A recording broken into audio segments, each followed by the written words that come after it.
Hola, ¿qué tal? ¿Cómo están? Buenos días.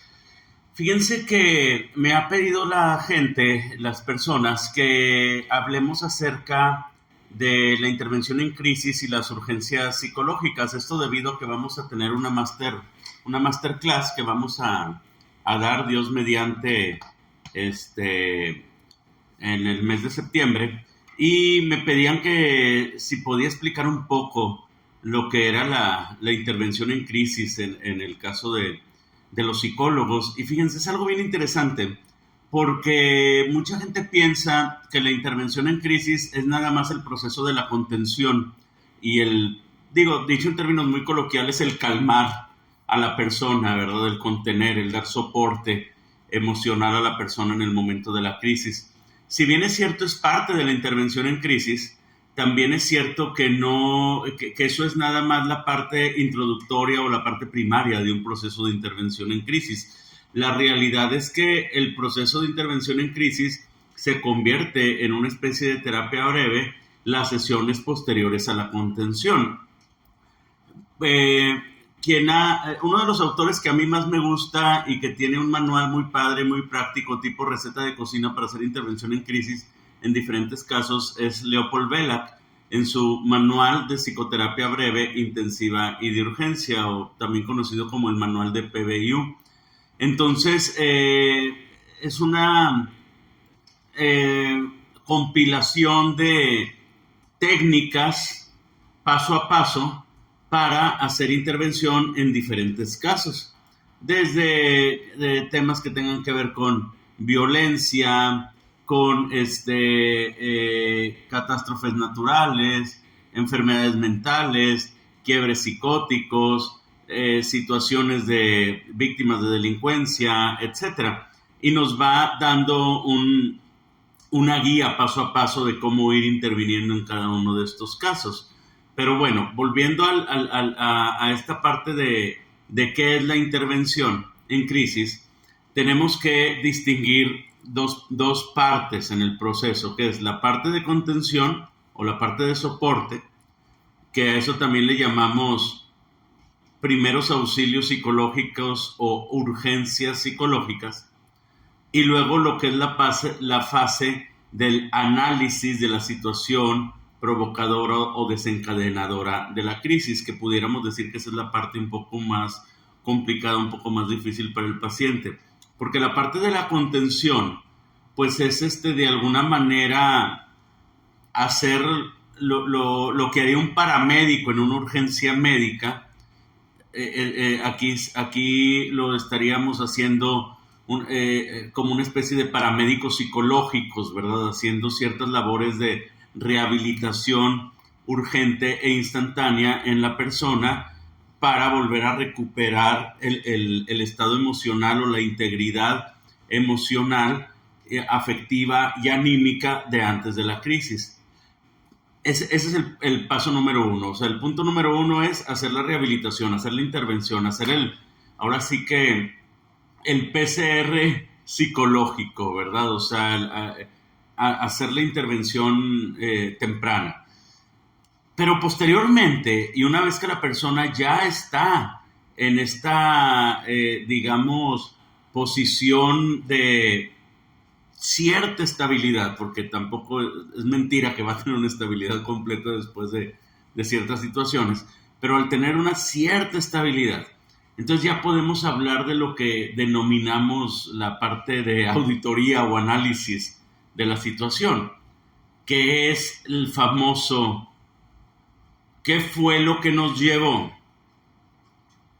a estar en el lugar equivocado, en el momento equivocado?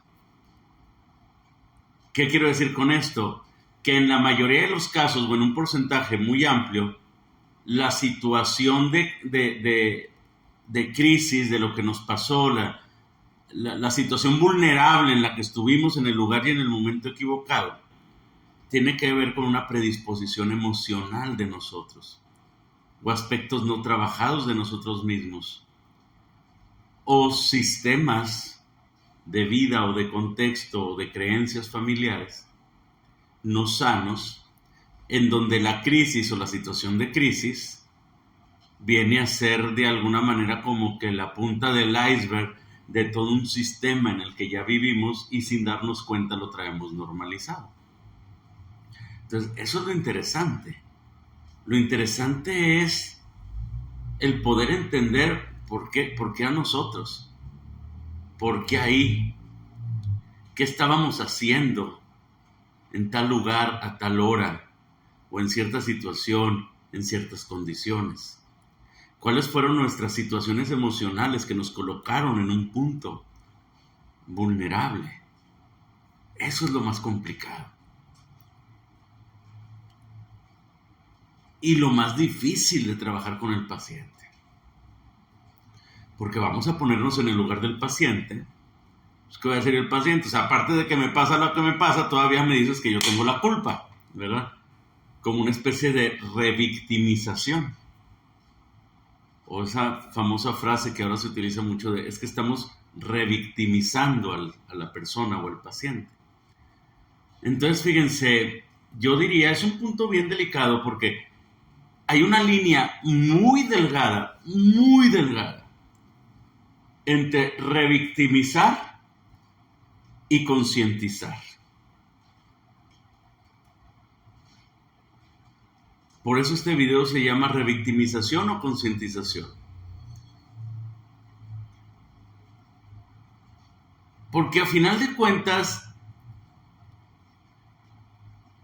nuestra labor como parte de ese análisis que hacemos de la situación del paciente es concientizar al paciente de la situación para que salga de ese estado emocional o de contexto o de sistema de creencias en el que se encuentra que lo lleva a la crisis, o al menos concientizarlo que en esa situación o en ese contexto o en ese sistema o en esa creencia o en esa emocionalidad siempre va a estar expuesto, o va a haber ocasiones en que va a estar expuesta a ciertas situaciones de vulnerabilidad. Bueno, esta parte es la concientización. Pero si le brincamos un poquito, si salimos de esa empatía, de esa misericordia, de ese empatizar con el paciente, entonces pudiéramos llegar a estarlo revictimizando. Entonces decir, bueno, es que le pasó lo que le pasó, pues porque anda haciendo lo que anda haciendo, ¿verdad? O sea, esa es la famosa revictimización, ¿no? O tú tuviste la culpa porque andas haciendo así o asá, o andas vestida así o así o asá, o andas en tal lugar así o asá, entonces estamos revictimizando. Entonces, ¿cómo poder concientizar sin revictimizar? Porque si no hacemos esa concientización, la persona va a seguir expuesta a esas situaciones de crisis. Entonces son aspectos tan delicados dentro de la terapia, donde se tocan fibras tan frágiles, tan susceptibles, que tenemos que tener muchísimo cuidado en cómo vamos a manejar nuestro lenguaje, nuestra empatía, en ese punto fundamental. Por eso les comentaba ahorita, la contención es lo más sencillo. La urgencia psicológica es la más sencilla. No, lo difícil es lo que sigue. Lo difícil es el proceso de análisis de la situación. Esto y más vamos a estar viendo en nuestra masterclass de intervención en crisis, muy interesante, muy confrontadora y a veces un poco difícil de digerir esta parte. Me dio gusto saludarlos. Nos vemos en un próximo video y que tengan un excelente resto de semana. Hasta luego.